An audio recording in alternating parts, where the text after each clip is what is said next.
নমস্কার বন্ধুরা, আমার চ্যানেলে তোমাদের সকলকে স্বাগত। আজ তোমাদের আলোচ্য বিষয় প্রবন্ধ রচনা, বন্যা ও তার প্রতিকার। তো দেখে নাও তোমাদের জন্য প্রথমেই পয়েন্ট ভূমিকা। বন্যা প্রাকৃতিক বিপর্যয়ের মধ্যে অন্যতম। হঠাৎ অতিবর্ষণ বা পাহাড়ের অতিবৃষ্টি বন্যার কারণ।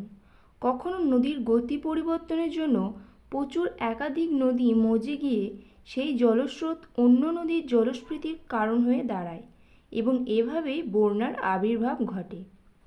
এর পরবর্তী পয়েন্ট হচ্ছে বন্যার ভয়াল রূপ।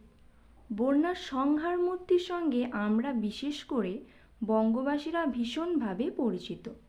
প্রবল জলোচ্ছ্বাসে যখন ঘরবাড়ি ডুবে যায়, গরু বাছুর ভেসে যায়, শস্যক্ষেত্রে চিহ্নমাত্র থাকে না, ট্রেন লাইন, রাস্তা সবই জলের তলায় ডুবে যায়, মানুষের দুর্গতির সীমা পরিসীমা থাকে না, লক্ষ লক্ষ মানুষ ত্রাণের উপর ভরসা করেন। বন্যার পরবর্তী দৃশ্য আরও মর্মান্তিক। জল সরে গেলে বন্যার্তদের দুঃখ দুর্দশা অপরিমেয়। জামা কাপড়, খাদ্য, ওষুধের অভাব, গৃহপালিত পশুদের অবস্থা খারাপ হয়। এছাড়া এই সময় যত সংক্রমণ রোগের প্রাদুর্ভাব ঘটে এবং তা কখনো মহামারীরও রূপ নেয়। মানুষের ত্রাণই তখন একমাত্র সম্বল হয়ে দাঁড়ায়। এর পরবর্তী পয়েন্ট হচ্ছে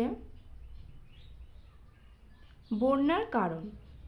বন্যার প্রকোপ বহু দেশেই দেখা যায়, কিন্তু পশ্চিমবঙ্গের মতো এত ভয়াবহতা আর বড় একটা দেখা যায় না।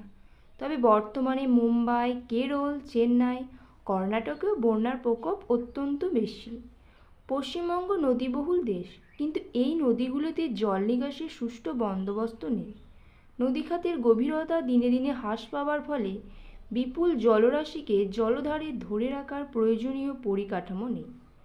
বন্যা প্রতিরোধের জন্য দামোদর ভ্যালি কর্পোরেশন থেকে নানা উদ্যোগ নেওয়া হয়।